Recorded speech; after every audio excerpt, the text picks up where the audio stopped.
What's up, y'all? It's Tisha the Diva, and this is for my ladies. This is my podcast where amazing things happen and we get to talk, discuss, and celebrate real women of color. This is for my ladies is just for you. This podcast is a place where I get to highlight not only my life dreams and goals, but yours too. I believe I was called to create a platform for myself to express not only my thoughts, but those of other women that's unfiltered and untamed. I plan to talk and discuss topics that interest me and other women. I want my audience to be engaged and aware, so any topics, email them to me at tishadediva@gmail.com. What's up, y'all? It's Tisha the Diva. Y'all already know what time it is. This is for my ladies. Welcome back to Season 3 of This is for my ladies. Y'all already know. Season 3 is Talk 30 to me.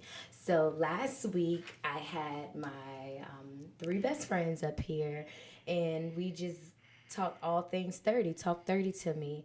And this week's episode, this week's episode is very, very special to me for the simple fact that this month, October, is Domestic Violence Awareness Month. Now, although I do feel like it's sometimes overshadowed by breast cancer awareness, but I wanted to bring, awareness and allow domestic violence to kind of come to the forefront, because there's a lot of women who go through domestic violence who have experienced it. Some people who know women who have been, dealing with domestic violence. But before we get into that, just a little break. Make sure you all follow me on Instagram. Make sure you follow me on Facebook. This is for my ladies podcast. That's on Instagram. That's on Facebook. Make sure you like, share, subscribe, and leave a comment, leave a review. If you have any topics or anything that you would like for me to discuss, you can always email me at tishadediva@gmail.com, or you can send me a DM at This Is For My Ladies podcast on Instagram, or Tisha the Diva on Instagram, okay? This Is For My Ladies is streaming on 10 live platforms, so you can listen to it on any device where your phone is supported, okay? So that's Spotify, Apple, Google Podcasts, Stitchers. It's on 10 of them, so make sure you listen, okay? But anyway, so this week's episode is titled, He Loves Me, He Loves Me Not, okay? And I felt that was kind of important to title that this episode, He Loves Me, He Loves Me Not, because again, it is Domestic Violence Awareness Month. And then also, I have a very, very special guest with me today, you all. I met her back in June at a feminine energy event that was amazing. And it's so crazy because when I first heard her tell her story, in my head, I'm like, ooh, I need to get her on a podcast. And I remember last year opening up this platform for any women who experienced domestic violence, who wanted to share their story, to come on this platform and share it. And I had reached out to my best friend and asked her if she had any colleagues, but unfortunately, she couldn't get back to me in enough time, and I'm impatient, and I know that things align. And immediately after I asked my best friend if she had a colleague, I get on Instagram and I see a post by this woman, and I'm just like, I need to get her on my podcast. I want her because her story is just so unique. So I reached out to Dr. Charmin Y. Anderson, and I asked her if she would be a guest on this week's episode, because her unique story is she's a author, inspirational speaker, and in her bio it says stroke, cancer, and domestic violence overcomer, and a domestic violence coach. So I wanted to invite her on This Is For My Ladies for her to share her story of just being a stroke and cancer survivor, and also being a domestic violence overcomer. So welcome. Thank you. How are you feeling today? I'm actually a little under the weather, but other than that, I'm amazing. How about yourself? I'm doing fantastic. I'm so Me happy that you're here. too. Me I'm too. really honored to have you here for the Thank you for simple, having me. yes, for the simple fact that, as I was explaining to you, I Mhm. have been a victim of domestic violence, and it's something that is easy for me to talk about because I'm just like that person and all that stuff, whatever. But for some women, it isn't. And I wanted to bring you up here, being that you're a coach, and I have listeners who may have been through domestic violence, who maybe are going through domestic violence, or those who said that they're advocates, for domestic violence, so that they would be tuning in and listening in. So, Dr. Charmin, a stroke, cancer, domestic violence overcomer. Share with the listeners how you overcame all three. Oh, wow. So let me go in order. Is that okay? So domestic violence came first. So I was in I want to say what I thought love was because I really didn't know what love was, but what I thought it was supposed to look like. So I met this guy. He was amazing. He was fine. He was fine. And I was looking for someone to rescue me. I had been through a lot growing up in my early childhood years. And I was just really looking for someone to rescue me. And he was on point. So when I saw him, I was like, oh, that's the dude right there. He had this swagger. He dressed nice. His hair was nice. He had these really nice lips. I was like, yeah. And then when he walked across the room, he walked as if like nobody was going to mess with him. So I was looking for like that knight in shining armor that was going to protect me. But what I did not know is what I was signing up for. And one of the things that in the domestic violence community, they'll tell you, well, he came to you or he was looking for you. Well, he didn't look for me. I went looking for him, and I literally sought him out. I put myself there to be in his limelight. So I made sure that I said something to him or would do little things to get noticed by him because he was into the game. So he really wasn't really paying attention to any of the girls. He won't check it for you. He won't check it, but I was going to make sure. Yeah, that's exactly what I did. So I'm honest about that. Yes. And I get checked on it all the time, but I'm not going to lie. So I get, kind of snugged at a little bit, and it's okay. Yeah. But this is my honesty. I don't know what everybody else's truth is, but for me, this is my truth. So we end up dating. I'm spoiled. I'm in high school. He's spoiling the crap out of me and got all these amazing shoes. I'm getting all this nice stuff. Yeah, I mean, at a 16-year-old, what responsibilities do you really have but to dress nice? Yeah, come be the on. best, be the best dressed in hair school. done. Okay. And so it's amazing. He treats me really good. And there were some behaviors there that was kind of questionable, but for me it didn't matter. Other people were saying something to me about it, but I kind of thought they was a little jealous. And it really didn't matter. So we dated for a little while, and then So what were those little things that he did that you said didn't matter? They were being jealous, but that it was kind of red flags for somebody on the outside. well, he would definitely show up to my job, and he would sit there the whole entire shift that I was working. He was always looking to see who was watching me. Wow. When we would go out places, I would walk in front of him because he wanted to see who was watching me. Wow.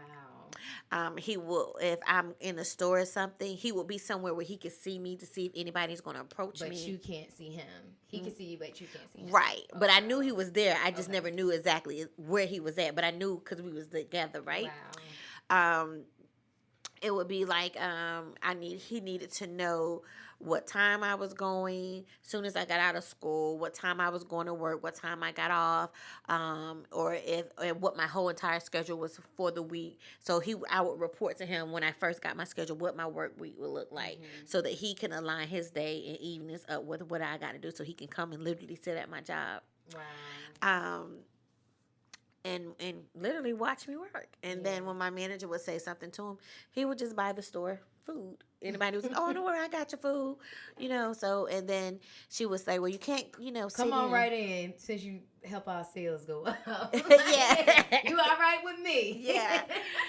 So he would, she would say something to him. He would actually, will just continue to buy. So what can you say when somebody do that? They're always buying food, and then he would never really eat because he wasn't a Burger King type person. He didn't like that.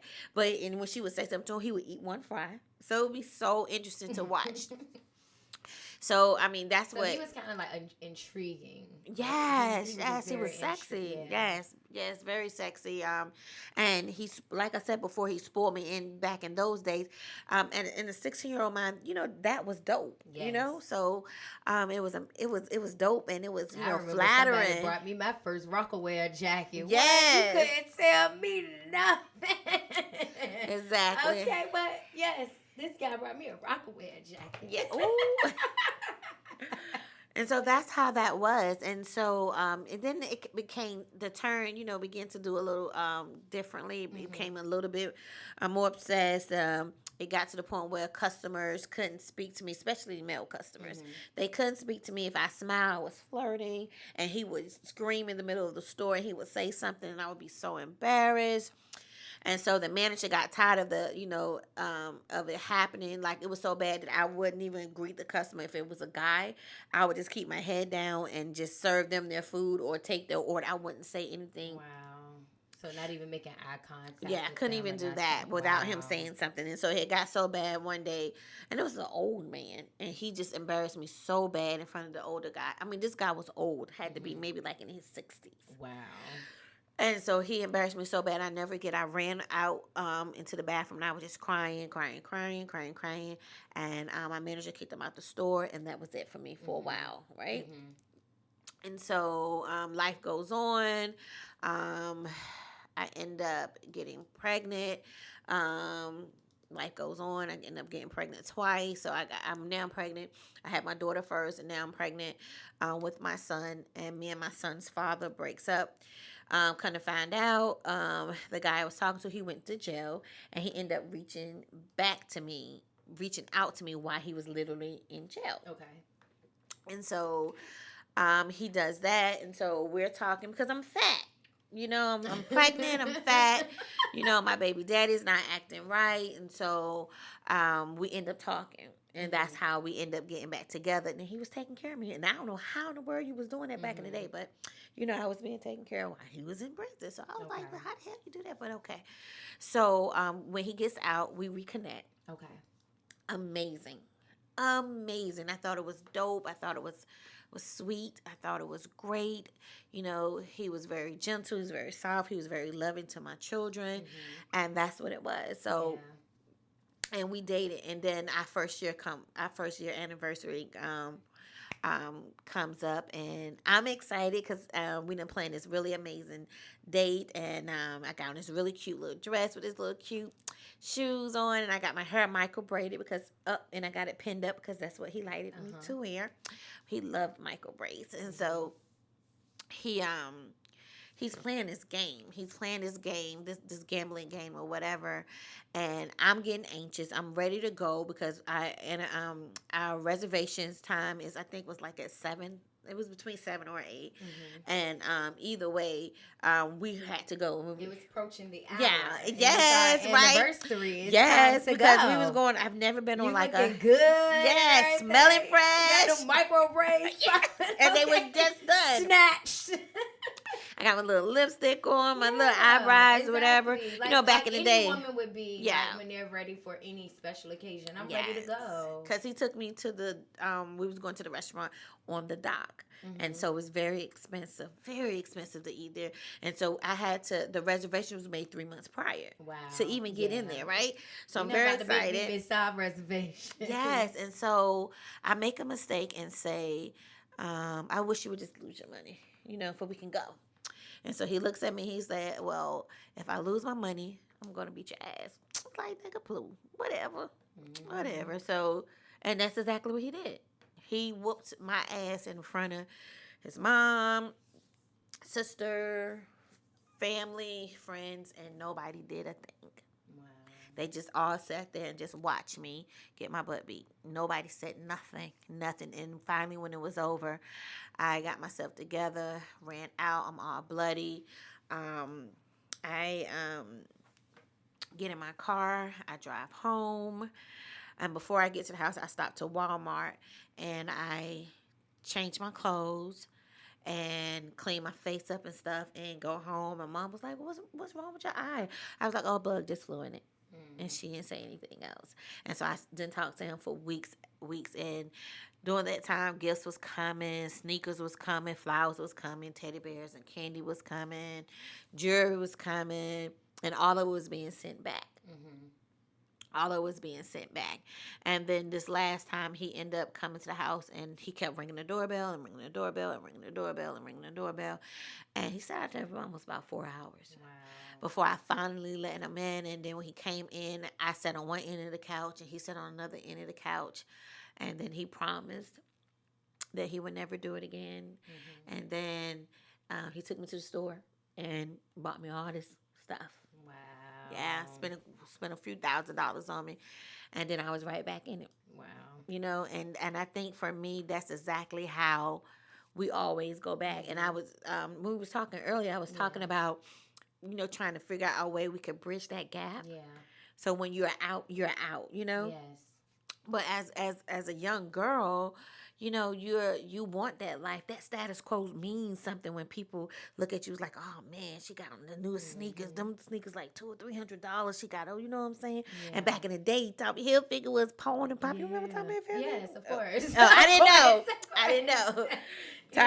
Tommy was out and popping. Absolutely. And so that's what I was wearing, the little cute little Tommy dresses and stuff. And I was like, oh man, so you know, I was fly. Absolutely. Rings on my fingers, real, not them fake jewelry, but real jewelry in my ears and my yeah. neck. So I was like, oh, that's cool. And that's honestly, that's how it was. Wow. And that's how I spent the next 11 years of my life. Wow. Yeah. Oh my gosh. So whenever we was getting a fight, I would get gifts. Fight, gifts. Wow. Fight, gifts. Until I found out that I was pregnant. And I was like, how in the world am I going to be pregnant? How in the world could I possibly be pregnant? I ain't supposed to be able to have children. I got hit by a tractor, and the doctor said that my insides was kind of messed up, so I would never get pregnant again. So I was like, free. Hey! So when you got hit by a tractor, you were in a car accident. Yes. Okay, yes. all right, because I don't want nobody to be like, Lord, he done ran a damn tractor and he was crazy. Yes, no. This is before him. Yeah. Right. So I wasn't supposed to be able to have any more children. Okay. And lo and behold, I ended up being pregnant. I was like, oh, man, it's like, this real? Because I really thought that this was like crazy. How in the world could I possibly be pregnant? And then I'm pregnant with twins. I was like, are you serious? Because nobody in my family that I know was a twin. I was like, do you got twins in your family? And I was like, is it he got a twin? And I think it was like somebody cousins of a cousin of a cousin. So it's like way down and distant like family. Yeah. So which was interesting. And so when he found out I was pregnant, everything stopped. So the drugs stopped, the drinking, the gambling. Like I was in church heavy. Then he ended up going. So everything was like perfect. I thought God, oh my goodness, I thought God had like literally answered all my prayers. So I mean, every time I wanted to work so bad that I was in church every single Sunday, every Wednesday. And when the prayer line would go open, I would literally run up to the altar. And so the pastor told me at that time, my pastor at that time said to me that God had answered my prayers and he was going to make sure that he was going to protect my family. And I believe what he said because I felt like he had a direct connection with Jesus, right? And so everything was good. You know, everything was so good. And so his friend comes home from college. And his friend asked me if he could go. I was like, of course. You know, you've been working hard. I mean, he's not doing anything. Yeah. Why can't he have fun, you know? So I was like, absolutely. I see when you get home, you know. Yeah. Comes back, the door open. I can smell the tank, right? Smell it. So, and then I was like, here we go again. So now the same cycle is starting back over. Wow. But the only difference is now is I'm pregnant. And so I go to my pastor at that time, and I asked my pastor. I was like, I need some help. I hadn't even really asked him for help. I was told him that the cycle had started back over, and I just needed. And that he was back drinking. Yeah, and gambling, and everything had restarted back over, and I was just, didn't know. I needed somebody to he talk was to. delivered from, he to pick back up. Yes. Okay. And the pastor started his conversation off. Well, the church ain't got no money.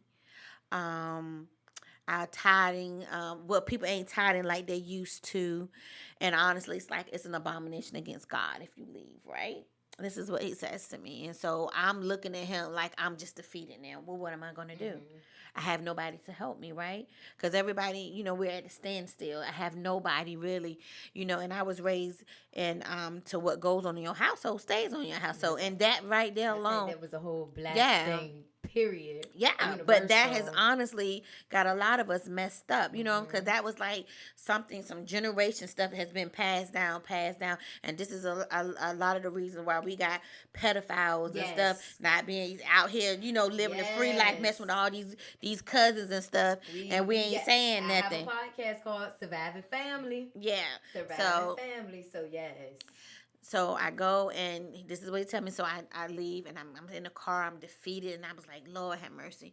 What am I going to do? So I'm crying. So I was like, you know what? I'm going to come up with a plan. I just need to get through the birth of these girls, right? And then I'm gone.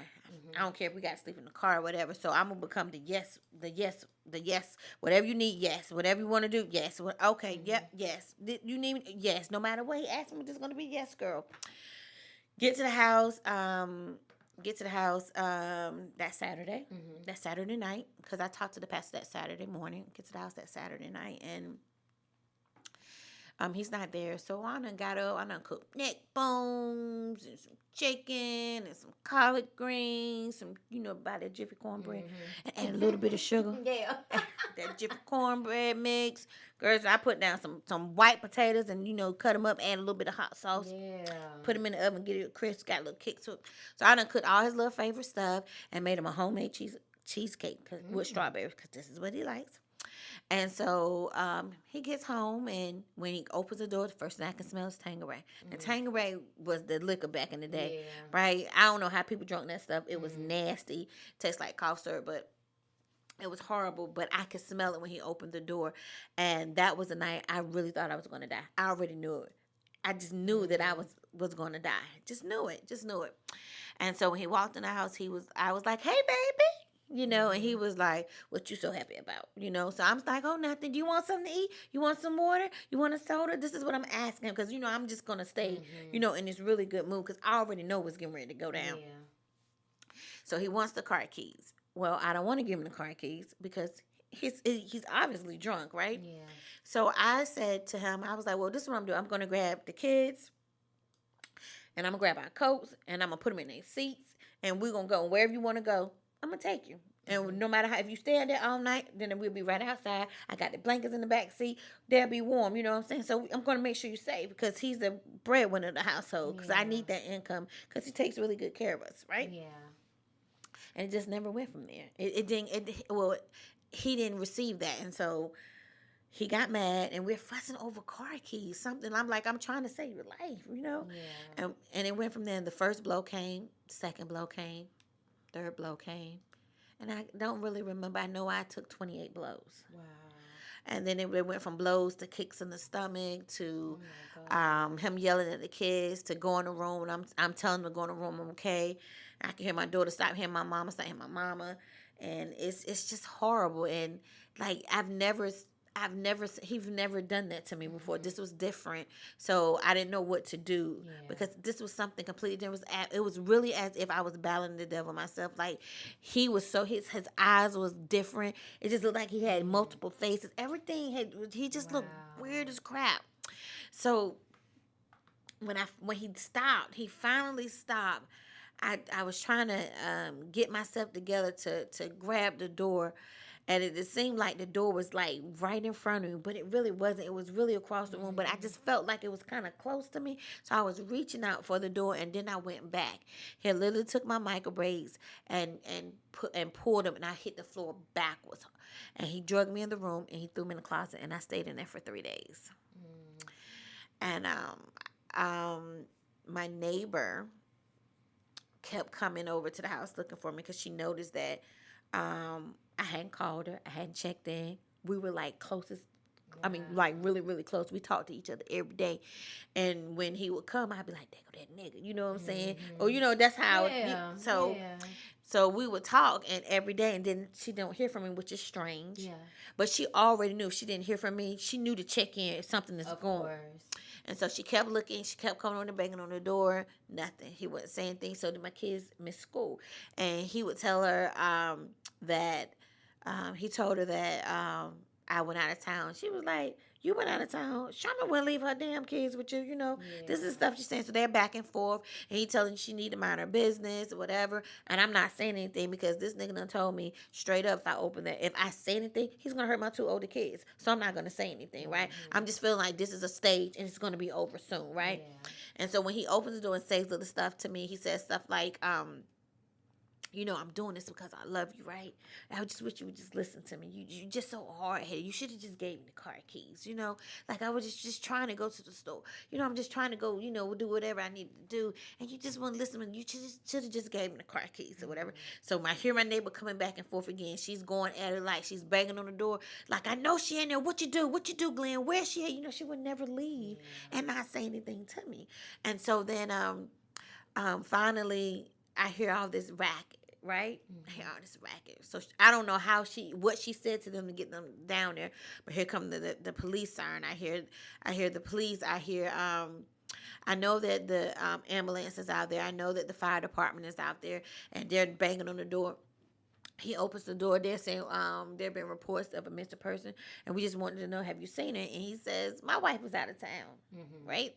And so I can hear my neighbors like, no, she's not. She ain't gonna leave town, not say anything. She would tell me, we are close. Like, I know something happened. I know. I'm telling you, officer. And so I'm not saying nothing, right? I'm not gonna utter a sound because either way, my kids are there and they're in danger, right? Yeah. And so he says, so the police comes through and looks through the house. Nothing. Nothing is out of place. Everything is cleaned up. Everything is neat. Everything is back to normal, right? Because you said he was a very clean person. And right? very, very much so. Yes, nothing was out of place. Yeah. Nothing. Even now, my house is nothing is out of place. Yeah. And so they go outside. They're discussing it. The neighbor's like, "I'm telling you something. Something is wrong. I don't know where she is. He's done something to her." And then my neighbor looks at my daughter and sees that my daughter is shaking. And he was like, "Look at her daughter. Her daughter's shaking and crying." So the police officer picks up my baby. Picks her up, and he tells her that he's trying to help her mommy, and he just needs to know where she at. And she points, and so when she looks to he points to the back bedroom. They come in there and tear that room up. Still haven't found me yet. And then they notice that there's this that the bed is pushed up behind to the wall. So they moved the bed from behind the wall, and the way he got it looks like decorations. The way he got the curtains like a fake window, but it's really not a window. It's made up to look like a window, but it's really a door behind it. When they see that there's a bolt on the door, they call for the bolt cutters, and they break the door. And the first thing he does, he screams like, "Oh my God, y'all, I need help. So he comes in and he scoops me up. There's blood all over the place. It's already obvious. You can see that my water is already broke. And he asked me to say my name, if I could say my name, and I remember saying that I'm Charmin. My name is Charmin, and then I blank out. Wow. And so when I wake up in the hospital, that's when I'm trying to figure out where I'm at, and that's when they tell me that my girls died. Wow. And so from there, that's pretty much where it was. I was stuck there for a while, and then it was like the craziest thing ever, because I knew something had happened, but I just didn't think they had died. I just thought maybe they were sick, or maybe they were in the incubator, or something like that. Because when they came in there when they realized I was awake, and the nurses, I'm looking at them, and I'm kind of rubbing on my stomach. I'm waiting for somebody to, I'm looking for them, to see where they're at. And the nurse looked like she just got a dam in her eye, like she just looked like she's holding it back, like the dam is about to break at any given time. Wow. And And then I felt something wet hit my arm, and it was a tear. And then the doctor began to tell me, and then I just lose it. Like, I just lose it. So they sedate me for a while, and then I'm just out of it for days. I'm not talking. I'm not eating. I won't drink anything. Like, I'm just Wow. wasting away. And then they bring my kids and my two oldest kids, and they jump on the bed, and I like, mommy, mommy, mommy, and my son. Nobody really could understand anything he said because I don't know what kind of language he was talking, but we just didn't think he was American, right? We just didn't think we didn't think he was American, but they were just jumping all over me, loving on me really, really hard, giving me all these Zerbits. You remember the Zerbits back in the day? You used to kiss them out and you blow. Oh, okay. That's what they call. Yeah. Oh, I ain't never know that. And that was the moment I kind of like got myself together and realized that I had to, fight, like get myself together. And so I went straight into survivor mode. Yeah. Yes. Survivor mode. Survivor mode. And that's domestic violence. Yeah. That's amazing and also just so traumatic in the same time. Well, yeah. Yeah. Wow. So I have a question Yes. that I want to ask. Do you think the mental stress and physical suffering played a part in the stroke or having cancer for you? I think it did. I think that so when I realized that I had to get myself together for my older two kids, Constance and Ahmad, that I had to go into survival mode, right? Because that's the only way I was going to get through whatever I could get through. I didn't have time to feel.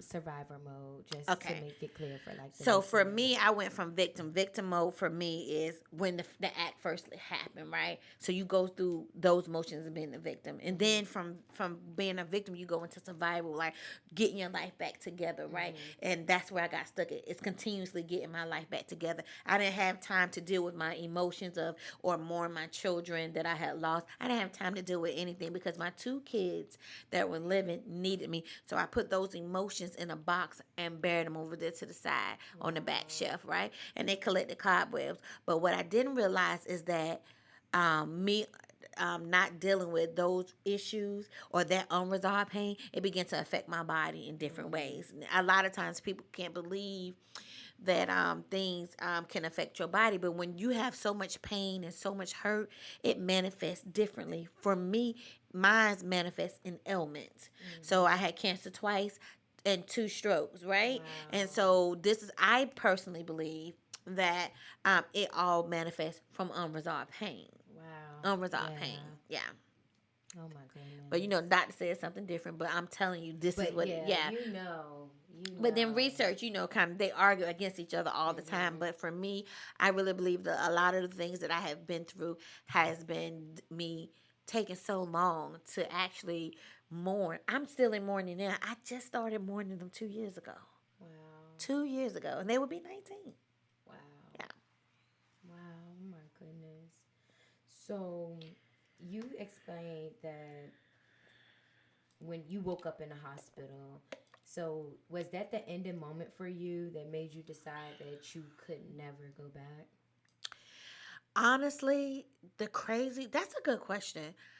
I didn't have a choice in my ending moment because that's what it was for me because I couldn't go back to him because he was locked up. So would I go back? And I want to say no. I honestly want to say no. But to keep it real with myself, I just don't know, Yeah. because I was used to a lifestyle. Yeah. You know what I'm saying? Yes. So that's the best answer I got for that one. Absolutely. So how are you now and health-wise? Health-wise, I'm okay. I could be doing a lot better. So now I'm getting ready to have surgery on October the 30th. So I'm going to have a nose job. Like, I'm like totally excited about it. Right? But the crazy part is that the reason why I'm having to have a nose job is because when he broke my nose almost 2 decades ago, Wow. that it didn't heal right. And so I have these really, really over the top severe migraines where my nose bleeds, and like you know how a nose bleeds like it runs. Mine doesn't bleed like that. It's Like it's like a clots or something. burst. Oh No, wow. so it feels like a water break. It was Oh my like goodness. right. What is it called when it kind of goes out? I I forgot. forgot the name, but I you know what I'm forget. talking I know what about, you're talking right? about. Wow. And so now what's happened is that the way that my nose, Projectile, like yeah, yeah, that's what yeah, it's called, that's what it's called. right? And it be like that all the time. Oh my So it's so goodness. bad at work. They was like, oh no, you can't come back, right? Until we get this situation. So I haven't Wow. worked since June. Wow. And so now I have to go and get my nose reset, and they're gonna go in there and clear out um the infected tissue, and then I got some nose polyps too. So I was like, man, nose polyps? Who the hell gets nose polyps? But okay. And so I'm excited that we know the problem. At first, I was pissed because I was like, here I go again. This right here is kind of making me kind of feel some type of way. I was like, this nigga still, you know what I'm saying? I was like, how in the world could he possibly still be affecting my life? You know what I'm saying? Yeah. And, but then at the same time, I was like, dang, what if I can sing now? You know what I'm saying? Well, you know what I'm saying? What if I go from alto to soprano? You know what I'm saying? Okay. Somebody might give me a Yeah. singing contract. I was like, oh snap! I might be the next Mary J or something. Okay. Girl, Beyonce, I'm coming for you. You heard that, Queen B? You know, She coming for you. it be like that. So that's how I'm looking at it now. But I'm grateful, Yeah. for the fact that they know what's the problem is, and we're gonna fix Yeah. it. So I'm hoping that this is it for me, and then because I only have one nostril, and I'm struggling now trying to talk Wow. and breathe at the same time because my left nostril is completely gone. So Wow. And that's for having your nose broken. yeah, Oh my God. yeah. Can you? 20 years, y'all. Yeah. 20 years. Oh my goodness. So, as a domestic violence survivor and just, a person who endured domestic violence for almost 11 years, where do you say are some red flags of an abuser? Like, what does it looks like? What does it feel like? And how were you able to spot it early on? Always controlling behavior. It's always controlling behavior. Verbiage is also one, like when they tell you what you're not going to do and things of that nature. Stalker. I would tell you stalkerish type behaviors. Get to know their family tree. If it's in their family, I would, not saying it's going to always pass down, but if they daddy did it, hereditary and yeah, genetics, I don't okay? know, because this is learned. To me, it's a learned behavior. That things that people see, because I remember when one of the things he would say to me, it was like, I love you because, I do this too because I love you. If I didn't put my hands on it, then I wouldn't care about you. You know what I'm saying? But I'm loving you. This is why I got to do this to you, And so to me, that's saying that, that's a learned behavior. So, narcissistic behaviors, verbally abusive, So those are some things. But then again, there are still moments too where there's no red flags. Wow. It just can happen. Yeah, it just can happen. Wow. So I know you said that, you believe that it's a learned behavior. But how do you think people become domestic violence abusers? Do you believe that sometimes it starts in the adolescent age, of what maybe they have been exposed to while growing up, or is it developed from other things? I think it could be a combination of both. Okay. I think it could be a combination of where you grew up at, or something that's in your household. For me, I think, I know that it was something in the household. This is what they taught because this is what his dad did to his mom, right? And so this is what he saw. Nothing for them to just sit back and watch. Yes, because they knew what it looks like. And honestly, I believe they thought it was the right thing to do. If you didn't do what he said, you got your butt whooped. And I think that was the issue, and that's why he was like that, I think. But you know what's interesting though? He had a brother, and the brother wasn't like that. Wow. Isn't that interesting? Yeah. I thought that was so interesting. So I'm researching it now. Right. Researching it now. Yeah. Wow. So, why do you think victims blame themselves, and why do you think they're afraid to speak out? Well, fear, of course, is probably one of the main reasons that that we don't speak out. Judgment, embarrassment, um, and uncertain if we tell it now what we're gonna look like if we go back. Yeah. Um, Shame, and yeah, I think that's what it is for me. And honestly, we don't want to give up that status quo is important. We don't want to get that up. You know, we don't want to give up that money. We don't want to give up that status quo, and we definitely don't want to be somewhere and it was like, oh man, did you know so and so, girl? You know, we thinking she got this book life, and all of a sudden he over there whooping her tail the whole entire time. But when we go out in Go ahead, public, whooping her ass. yeah, Go ahead, say it. This is for my ladies, okay? We explicit around right here. there, stab to get her ass whooped the whole entire time, but she out here looking like she living in glory. Because that's how we can be. Yeah, that's we how catty women though. are. Yeah, we're catty though, and that's what we do. Yep. So versus learning to support each other, we are continuously tearing each other down, and that's why it's hard to tell and say something. So we live with it. So speaking of support, we had one of our listeners to submit a question. That's what I'll say. They wanted to know, what should support look like on an outside looking in from family and friends if they notice that a loved one, a family member is being abused? How do you feel like, they can support you, or, what does the support look like going through that? Support for me, my support was my neighbor. Oh, my neighbor was, she knew what was going on, but she also couldn't intervene because I didn't want to put her in a situation where she would end up getting hurt. But she knew what would happen. She also knew that if something was to happen to me, what she needed to do.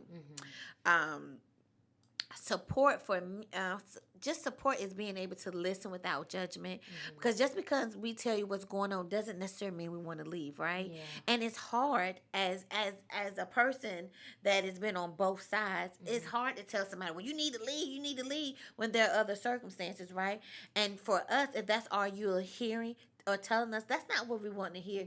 We want to hear other stuff, and even though we know ultimately that's what we need to do, that's we're not going to do that though. You know what I'm saying? We got to leave when we are ready to leave, when it hurts bad. And I hate to say it, but honestly, when it hurts bad enough, we'll leave. But knowing that you're going to listen without judgment, knowing that that you're going to love us if we stay, love us if we go, but from a different aspect, even the fact that it's hard on a friend to watch your girlfriend go through something. You know what I'm saying? It makes you feel helpless. Of course. So it's just hard on both. I could tell you to be there all day, but it's hard to be there for somebody and you continuously see them coming in with black eyes and stuff. How do you be there for somebody like that? You know what I'm saying? But then how can you not be there? Because if you don't be there and then she dies, then you be like, I should have answered the phone. I should have answered the phone last night, So it's so hard, but I would just say, just listen. Make sure you possibly know, maybe even possibly do research for your friends to let them know these are the options that are here in our community that they can help you. You know what I'm saying? Call the different advocate numbers that you know for domestic violence and see what you can do as a friend, because you might be able to say something that may be able to counteract something else to go on where she can get out in a different way. You know what I'm saying? Yeah, absolutely. That's really good. What should women or even men do the moment they are physically, verbally, or mentally assaulted in their relationship? Now, I would say call 911 and bounce, right? But Chuck the deuces, right? Yeah. But once again, it's going to be in the same scenario. It's easier said than done because there are so many different factors playing in. A lot of times as women, we stay because that money, that pocketbook ain't right? And that's something we have to be a little bit more mindful of. We got to make sure that we get our pocketbook together. Ladies, and so one of the things that's we so do important. and the Fighting for Me retreat as well as the workshop, we talk about that pocketbook. Now, right, real quick, so just pause. Explain the Fighting for Me retreat. Okay, so you just explained that to me today, and I was just like, oh my gosh. So yes. So the fighting, okay, so fighting for me is a movement within itself, right? Yes. So it's a movement where you no longer forget about yourself. You remember you are in tune to the fact that you play a vital role, not in everybody else's life, but in your own life, right? Because a lot of times Absolutely. as women, not just as women, as men too, we forget about ourselves because we are always providing for everybody else. And then we want to pour from an empty cup. But how can you possibly pour from an empty cup? There is nothing there, right? So technically speaking, your cup should never be empty. You should never give everybody everything that you got because you still got to have something for yourself on them rainy days, on them really horrible days. You know what I'm saying? Even on your good days. So your cup should never ever run empty or dry because you still gotta have some stuff left over from you. Exactly. So fighting for me is a moment where we just take the opportunity to really fight for ourselves because how can we possibly be everything to everybody else and nothing to ourselves, right? Exactly. So we had our first retreat this past weekend, October the 3rd through the 6th, and it was dope as I don't know what. So it's 12 of us, right? Okay. Locked in, girl, into this really amazing house right here in Sandbridge, Virginia, and it was dope. We had activities, we had games, we had Dr. Tasha come all the way in from Florida, who is bad. Do you hear me? She don't hold it back at all. She checks you and tell you exactly what the problem is. Do you? We had a bunch of crying, but it was beautiful. It was healing, and girl. Then we had a chef. Good God, her name was Chef Cherish. Jesus, girl, So laid that food down. All women, Yes. all women loving each other. That 12 feminine different energy, personalities. Yes. Wow. 12 different personalities, and I didn't know how it was gonna go, right? But it was dope. Wow. It was dope. And now we're all connected, trying to figure out when the next one, when the next one, when the next one, you know. And we want these are your events. These are, yeah. Okay. Yeah. Okay. And I'm Something so that you excited. Curated. Wow. Yeah.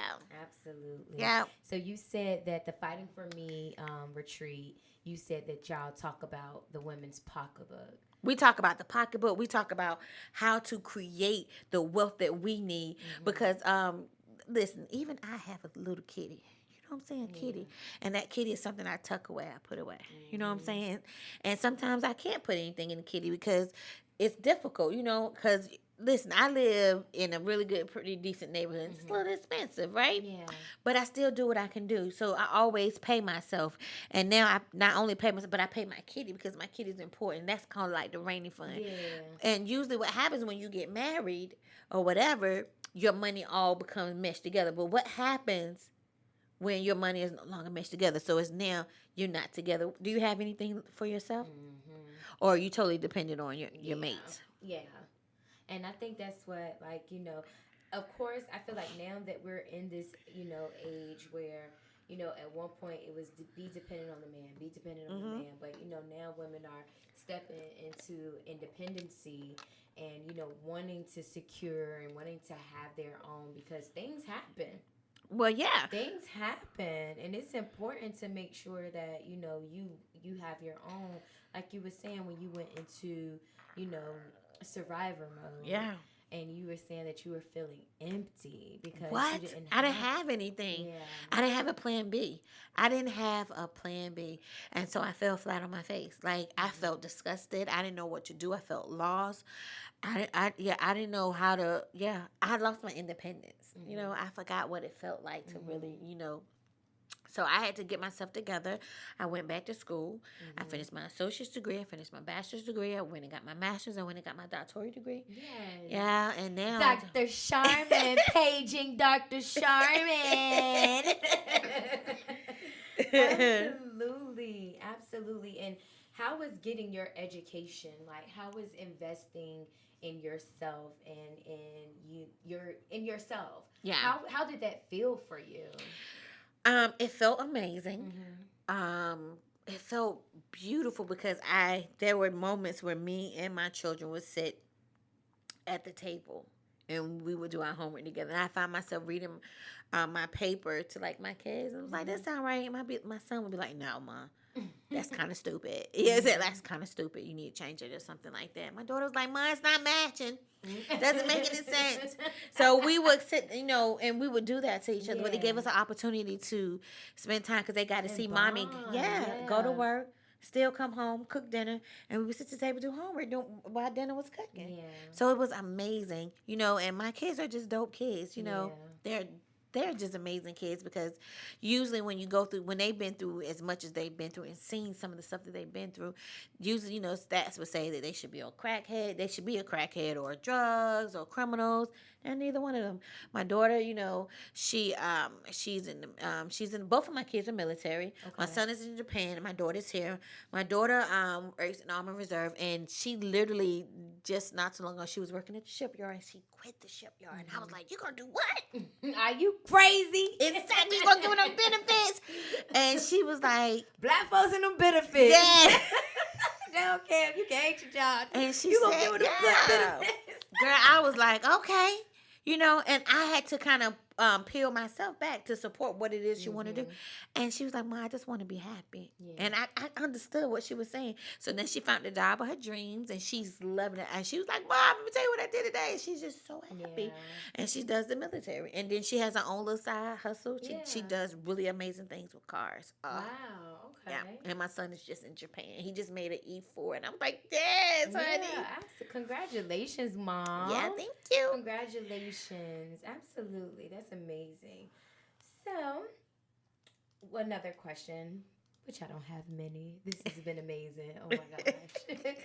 So, what if a person is currently going through a domestic violence situation or in a domestic violence relationship? What are some of the things that they need to know? Ooh, that there is always a way out, right? We just have to take the opportunity to make it out. One of the things for me, for as a victim of domestic violence, I felt like there was no way out.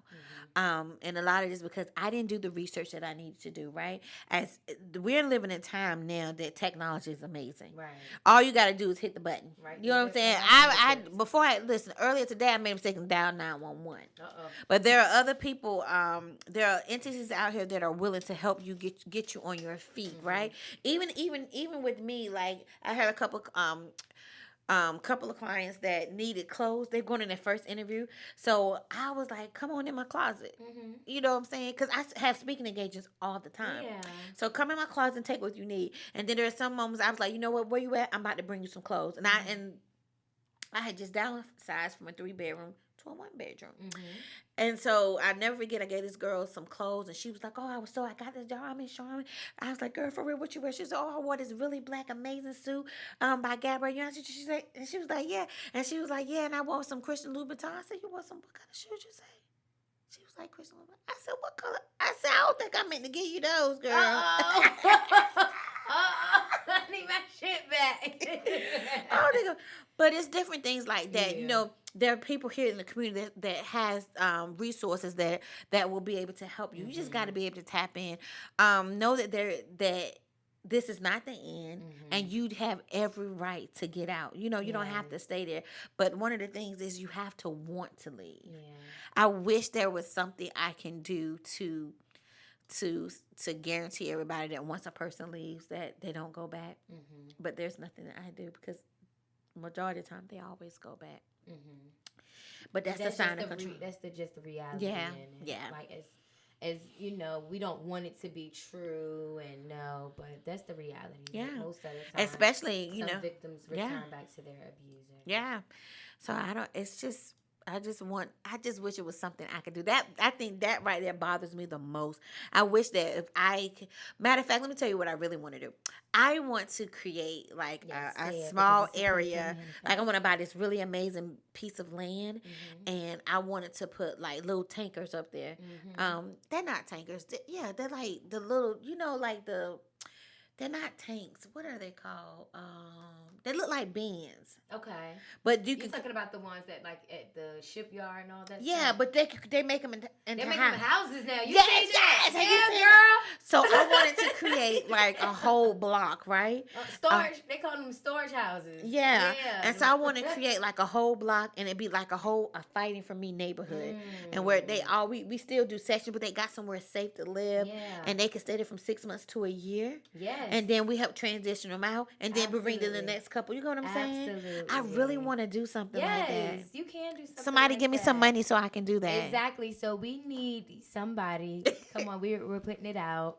Some sponsors, Yes. some donors, Yes. to donate to So we can do something Fighting like that. for Me, Fighting Yeah. for Me land. You saw Tyler Perry got Yes, 330 acres. Come on, if Tyler All right. Perry can do it Yes. for some studio, I want to do it so I can help some folks. Exactly.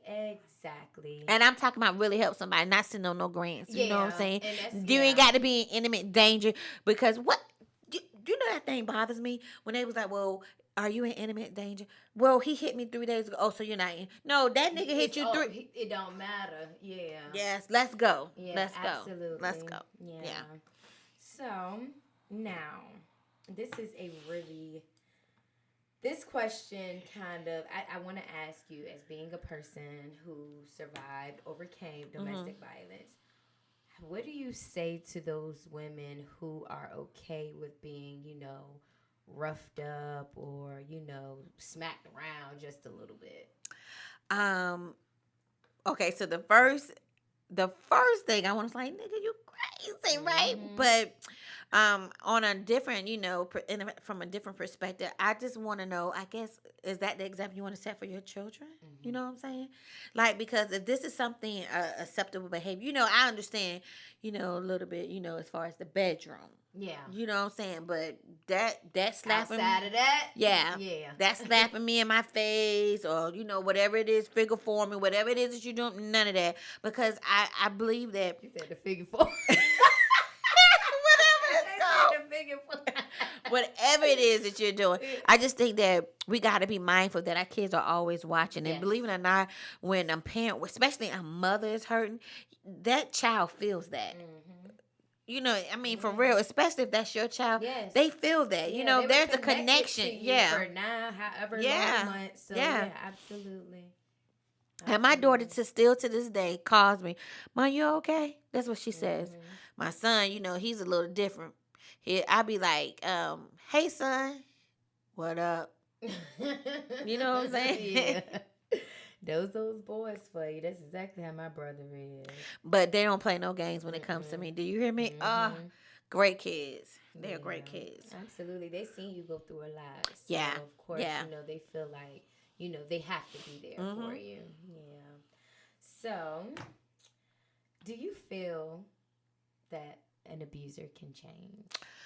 I believe that God can change anybody, but I just don't want to change abuser.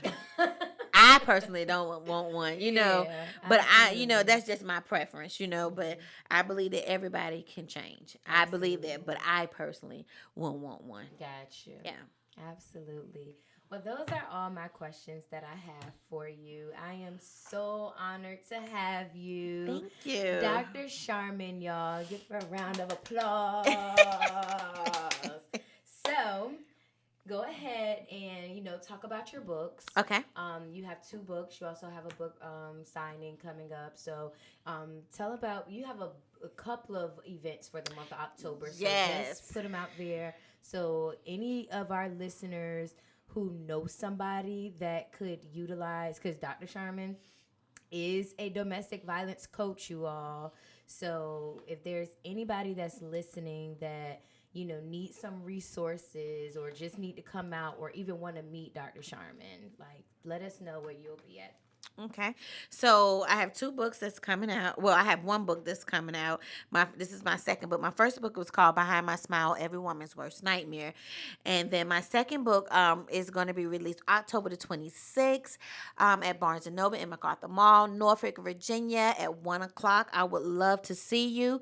But the catch is, if you have not read book 1, you're definitely not going to understand book 2. So make sure you read the first book and then read the second book. And the great thing, are you about to say it or am I about to say it? You're going to say it. About your first book. Oh, yeah, you say it. Okay, y'all.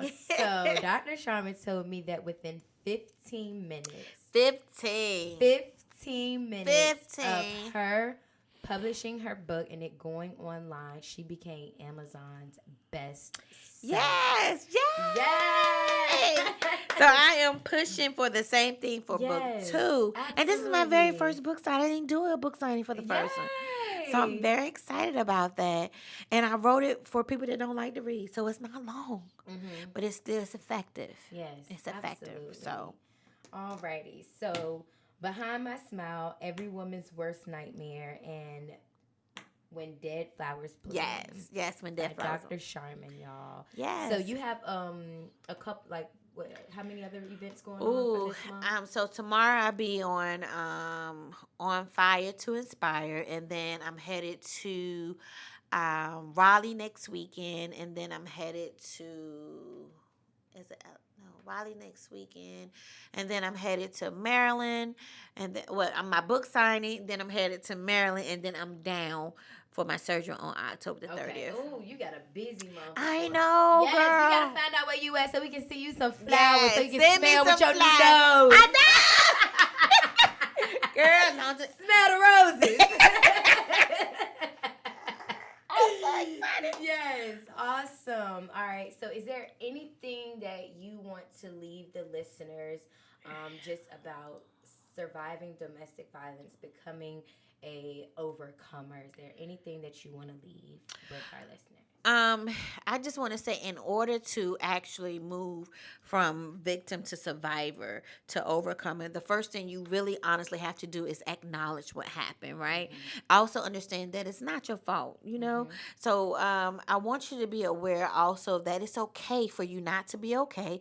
It's okay for you to acknowledge those feelings, and it's okay for you to get help, because there are people out here that really, really, really want to help you, because my thing is to activate you to want to go out and help activate others, because I believe that in order for the community itself to get better, that it's going to have to be a community of movement. And I can't do it by myself. You can't do it by myself, but we can get activated, create a domino effect that we can begin to do some things in our own community. We won't have to go to the white people. Okay. And we can take care of our own community within our community. You know what I'm saying? Exactly. So don't forget to fight for yourself. Don't forget to know that your worth is not, or your value is not dependent upon a dollar, but it is a thought process of how you see and view yourself. So don't forget to fight for yourself, and remember that through everything that you are your greatest asset, and you are the most important person.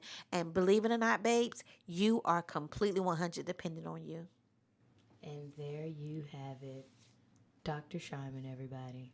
Dr. Charmin. All right, y'all. So that wraps up this episode of He Loves Me, He Loves Me Not with Dr. Charmin Anderson. Thank you so much. Of course, you all, do not forget to make sure that you like, subscribe, follow, share at This Is For My Ladies podcast on Instagram and Facebook. Again, I am streaming on 10 live platforms. Make sure you leave me a review. Let me know which one is your favorite episodes, and if there's any topics that you all would like for me to share, okay?